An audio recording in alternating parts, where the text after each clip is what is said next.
Trading psychology is one of the hardest things to master within the Forex trading and trading space in general because it's so subjective to the individual. And with poor trading psychology, no matter what strategy you have, it's going to lead to inconsistent results. But in 2025, I've been documenting everything on YouTube. I've had the most consistent Q1 I've ever had, most consistent results, slow but gradual. And we're currently sat at 6.7% for Q1 and 3 consistently positive months. I feel like this year my psychology has been on point, and the difference in this year compared to last year is massive. And I want to help you guys if you guys are still struggling, and to give you some of my advice, because I feel like I'm in a position after a successful Q1 to help you guys into Q2. The two biggest fears as a human is losing money and being wrong. And in trading, you're doing that every single day. You're having to accept risk. You're having to be wrong on certain decisions if you got the direction wrong. And as a consequence, you're going to be losing money. And that's one of the hardest things to get your head around. And understanding that because we have this pre-programmed into our brains, we associate a loss with being wrong and a win with being correct. So what I found myself falling into years and years ago, which I changed, was understanding that losing a trade or taking a loss on a position that was part of your plan isn't a bad trade. You shouldn't be associating good trades and bad trades with the outcome. You should be associating good trades and bad trades with the process.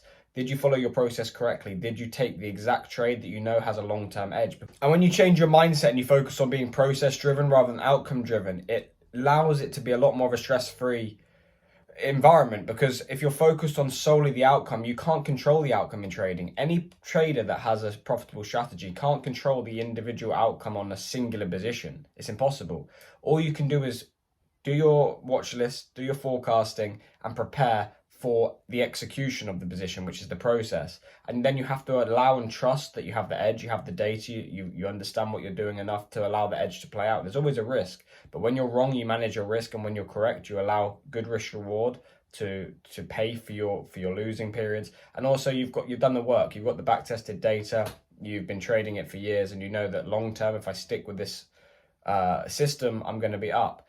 And by changing, and that was a massive thing, because by changing your mindset from outcome driven to process driven, it allows you to be a bit more free, because what's the point of caring about something that you can't control? And that was something I didn't really learn about in trading. I was just focused on, give me a strategy.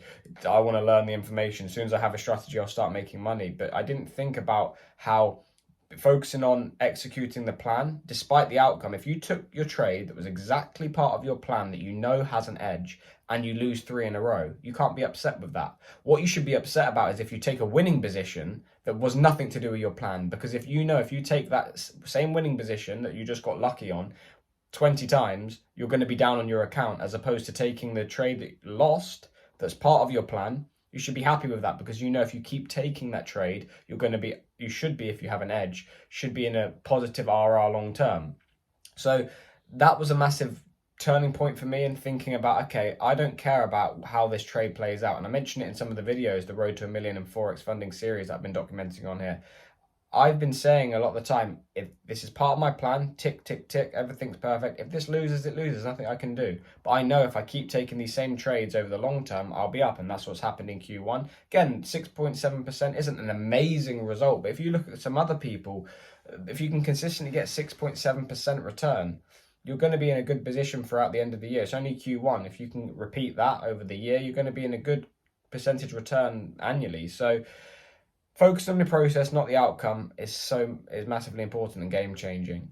Again, when linking to the process versus the outcome argument, it's similar with expectations. Expectations you can't control. You can have goals, you can have aims, you can have things you're striving towards. But to think, and I see this on social media a lot, I make £500 a day. Can I make £100 a day? Can I make £200 a day? All those things, you're putting expectations on an outcome that is uncertain, because again, trading's probability, you don't know. Like my results again for this quarter, for someone that could be good, for someone that could be bad. But I'm not put expectation on I need to make 10% that quarter, I need to make 5% per month. I've stuck with my plan, and that's what's produced me. There has been trades that have had errors that I need to reflect on through my analysis and journaling, and been able to change things to optimize my performance. But there's no good, and I mean, everyone's different, but for me, I don't think it's personally good having expectations, because you have then added pressure to achieve that certain goal, and you don't want added pressure in something that's so uncertain. In an outcome-based business, you want as less expectation and pressure as possible so you can allow yourself to perform. It's like if a tennis player was going into a tournament knowing he had to get to the semi-finals of Wimbledon to pay his rent.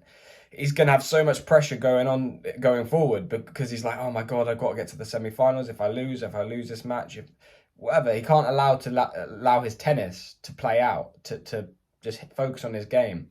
But with tennis, they have sponsorship, they have all these other things, so the prize money is just a bonus. And that's the same with trading.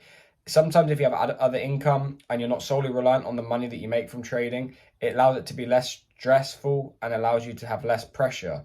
And that allows you to actually inevitably perform better. The biggest psychological aspect that I've worked on this year is definitely focusing on mastering a single strategy. So many times you can see, and the problem with social media is you see all these best strategies or all these strategies that seem to be working, and everyone's only posting their winners. I mean, I think I'm one of, and there's a few other trading YouTubers on here, but I've made it my duty to document everything, my wins, my losses, everything. So when I was going through that drawdown phase back in the start of end of last year, a lot of people were saying change strategy, your strategy doesn't work. And again, I can understand why people would have that perception, because if you look online and you see someone losing all the time and the people that you look up to never show that they're losing, you think, okay, this guy clearly doesn't know what he's doing. But in trading, you're always going to have losing periods, you're going to have drawdown periods. You have to manage those periods by managing your risk and then allowing the edge to play out by sticking with something. And for years, honestly, guys, for years, I changed things. I'd have that period like I just had in the end of December, and I would look to change strategy. I'd look at this doesn't work, and I'd have all these negative beliefs come in, psychological beliefs like, oh, maybe trading doesn't work, or maybe I'm not good at it. Rather than sticking with a back-tested edge, I knew that this strategy did work. I knew that I could get consistent results. I just need to stick and allow the edge to play out. And for so long, I would just change strategy, see something on social media, and I'd lost 2% that day or 1% that day, and I saw someone else pass a phase one in one day. I'm thinking, I need to learn what they know. And that was the problem. But you need to give and allow enough time for your strategy to play out. So if you're in drawdown right now, if you've done the work and got the data and got the information to know that you have a long-term edge, then you need to stick with it. Again, you need to, at some point, you have to make a decision whether it suits you, whether it suits your personality and your work life. But to just change strategy after a couple of trades, couple of losing positions, is where most people go wrong. You need to allow your edge to play out over a large sample size. It's not about the individual outcome of a singular trade. It's about allowing the edge to play out over a large sample size. And that's what I did this year and managed to turn it around and managed to be in a better position. Lastly, the biggest game changer for my psychology is being around like-minded people and eliminating people that aren't on the same path. So I got into a community that traded a very similar style to each other. Well, we trade the exact same style. So each month, each day, each week, we hold each other accountable, and we're able to look at each other's positions and see trades that someone else takes that you might not take.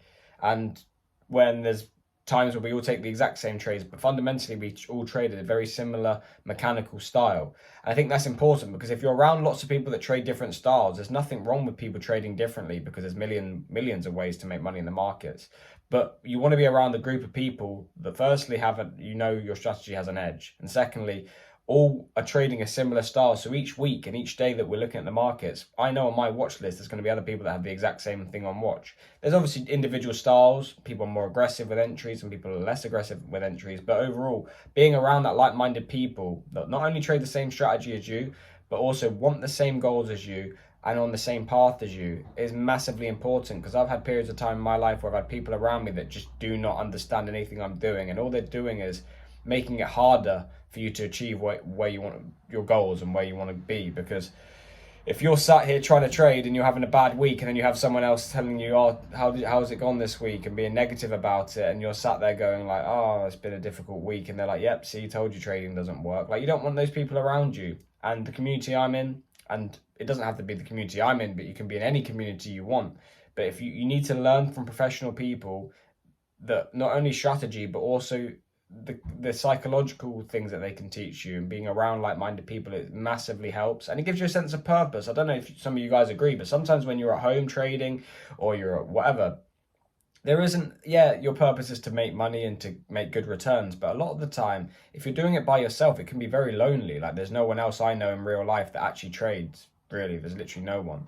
So sometimes you can feel a lack of purpose. Like, yeah, it's all good trading and trying to get these results, but sometimes it can be lonely and you can be sat here by yourself and there's no one to talk to about it. Any struggles you have when you're having drawdown periods, there's no one to turn to. There's no one to tell you, okay, this is normal. It was all part of your plan, but you just need to keep sticking with it. Or I've been through this before, so you'll come out the other side. Like, there's no one unless you have people around you, that you're by yourself. So in terms of psychologically, it helped me massively by joining a community, being around like-minded people. I think that was massively important.